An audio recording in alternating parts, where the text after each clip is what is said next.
Riyad Mahrez, Mamadou Sakho, Jérémy Ménez ou encore Thierry Henry, tous ont un point commun, l'Île-de-France. C'est ici que germent les jeunes pousses du football français et mondial. Il s'agit de la première région française représentée dans les différents centres de formation des clubs professionnels. Si l'explication peut être démographique, pour les experts, il y en a d'autres. On a effectivement le plus fort bassin démographique national, on a le plus grand nombre de licenciés âgés entre 10 et 15 ans sur cet espace-là, on a des clubs qui ont fait leur renom d'un point de vue historique, et puis on a aussi la faiblesse, on va dire, de clubs professionnels sur cet espace-là. On a le Paris Saint-Germain, il n'y en a pas d'autres à ce jour, ou en tout cas il y a des clubs amateurs qui gravitent et qui voudraient devenir professionnels, ce qui laisse de la place finalement aux autres clubs professionnels pour venir recruter, étant donné que la concurrence sur cet espace est faible. Une dizaine de clubs amateurs franciliens se détachent dans le recrutement des clubs professionnels, parmi eux Sarcelles. Ici, 5 joueurs par an en moyenne signent dans un centre de formation.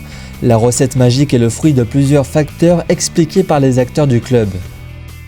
Il y a une variété de joueurs en région parisienne qui font qu'on arrive à pourvoir pas que les grands clubs en France, mais tous les clubs européens, voire les clubs du monde, et que même nos éducateurs sont reconnus à travers le monde. On a créé un sport-études qui fait que les jeunes, en plus de faire du foot, on fait de la devoir, on fait de l'informatique, on fait du théâtre aussi. Donc voilà, tout ça en lien avec le football. En fait, le football, c'est une forme de carotte. On leur montre vraiment que si vous travaillez bien à l'école, derrière ça, il y aura le football.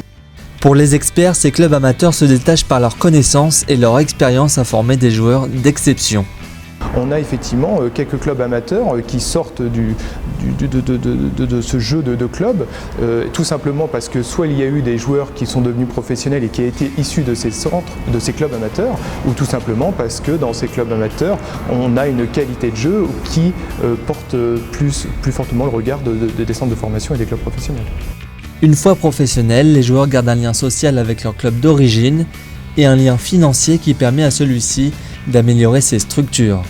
Les joueurs, ils n'oublient pas d'où ils viennent. Lorsque même ils partent d'un club pro, dès qu'ils ont un moment qu'ils reviennent sur Paris, ils repassent au club.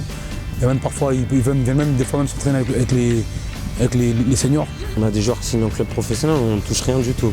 Mais lorsque le joueur est amené à signer stagiaire pro, voire pro, là, à ce moment-là, on touche une somme d'argent. Tout ça, ça va au club, ça nous aide à acheter du matériel, à pouvoir demain ramener les enfants dans les tournois et vice-versa. Mais ça, c'est quelque chose qui existe entre les fédérations plus le club.